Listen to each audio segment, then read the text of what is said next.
Hello, everyone, and welcome to English Pod, where we bring practical lessons and strategies to help you learn English in real life situations. I'm Sophia. And I'm Tim. Today we're diving into a topic that everyone faces sooner or later: negotiating. Negotiating can happen in many situations: asking for a better deal while shopping, discussing salaries, or even making agreements in personal relationships. It can be intimidating, but when you know the right words and strategies, you can feel much more confident. Exactly. And today we'll cover vocabulary, phrases, and tips that will help you sound professional, stay firm, and create solutions that work for everyone. We've got a great discussion lined up, including an extended dialogue showing how to negotiate effectively at work.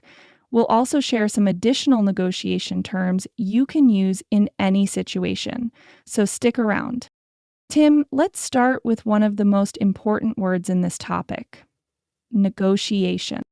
Of course, the negotiation is the process of discussing something to reach an agreement. For example, the salary negotiation took longer than expected, but we finally reached an agreement. Right. A related verb is negotiate, which means to take part in a negotiation. For instance, the company negotiated a new contract with its suppliers. And when you're in a negotiation, it's crucial to understand your bargaining power. Oh, good one. Bargaining power refers to the ability to influence the outcome of a negotiation. For example, she had strong bargaining power because her skills were in high demand. Exactly. Another key term is concession. A concession is something you agree to give up during a negotiation. For example, the seller made a concession by lowering the price by 10%. That's a great term. And sometimes when you need to push for a better deal, you might use the phrase drive a hard bargain.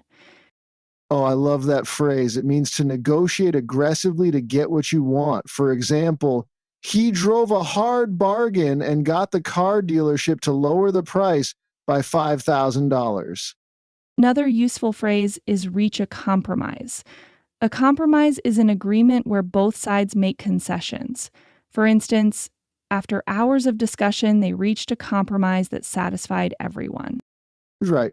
But sometimes you need to know when to walk away. So true. Walk away means to leave a negotiation without reaching an agreement. For example, she decided to walk away from the deal because the terms were unfair. It's a powerful move. And speaking of power, let's talk about non-negotiables. Ah, yes, non negotiable refers to something that cannot be changed or compromised. For instance, the deadline was non negotiable, so they had to complete the project on time. And finally, let's not forget win-win. A classic. Win win describes a situation where both sides benefit. For example, they created a win win solution by offering flexible work hours and higher pay. Before we move on, let's introduce a few more negotiation terms that are equally important. A great idea. Let's start with bottom line. The bottom line is the minimum acceptable outcome in a negotiation. For example, his bottom line was $50,000 and he refused to go lower.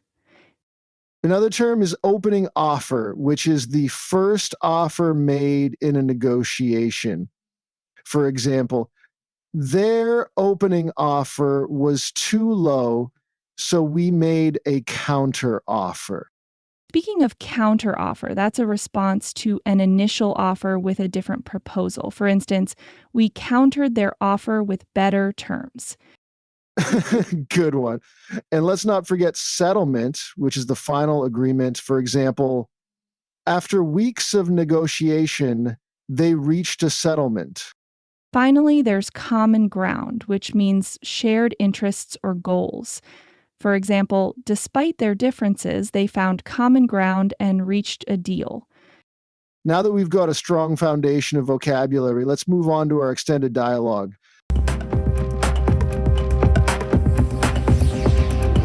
Hi, Emma. Thanks for coming in. I wanted to discuss your request for a salary increase. Thank you for meeting with me. I really appreciate the opportunity to sit down and discuss my role, my contributions, and my future with the company. Of course. Let's start with your current salary. You're at $60,000 per year.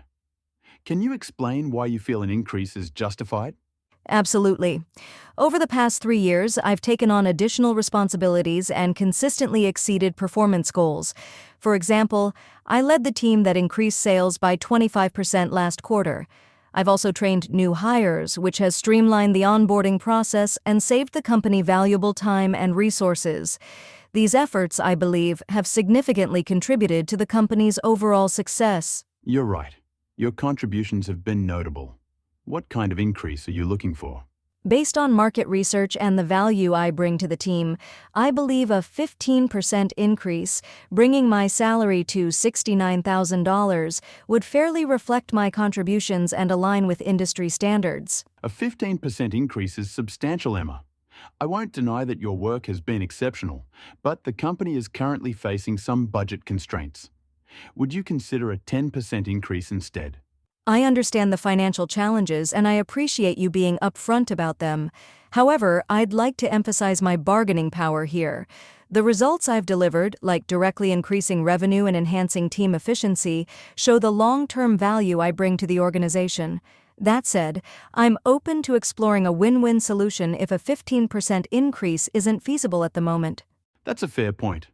Let's talk about alternatives. What other forms of compensation would you find valuable? I'm glad you asked. If the full salary increase isn't possible right now, I'd be open to concessions like additional vacation days, a performance-based bonus, or even professional development opportunities such as attending industry conferences or training programs. These options would also support my growth and further enhance the value I bring to the company. I see. Those are reasonable suggestions. Let me consult with HR and see what we can work out.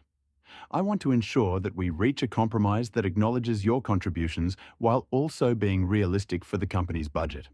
Thank you. I truly believe we can find common ground here.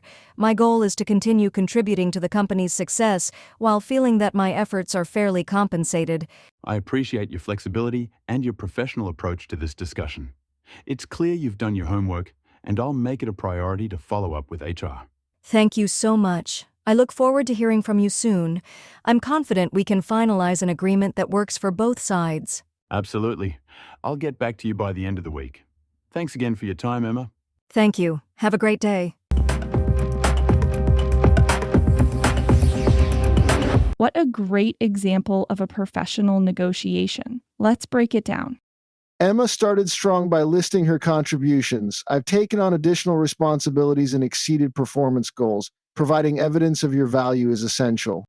Exactly. And when the manager mentioned budget constraints, Emma responded with, "I'm open to discussing other forms of compensation." This phrase showed flexibility while keeping her goals in mind. Right. She also used win-win to emphasize collaboration. That's a great way to frame the discussion positively. You're And did you notice her tone? She was confident but polite, which is key to maintaining professionalism. Negotiation is a skill that improves with practice. Remember, it's not just about getting what you want, it's about finding solutions that work for everyone. And the more prepared you are, the more confident you'll feel. Use the vocabulary and phrases we've discussed today to approach negotiations professionally. We'd love to hear about your experiences. Have you ever had to negotiate at work or in another situation? Share your stories with us on our website. Thanks for joining us today. Until next time, keep practicing, and remember, you've got this. Goodbye for now.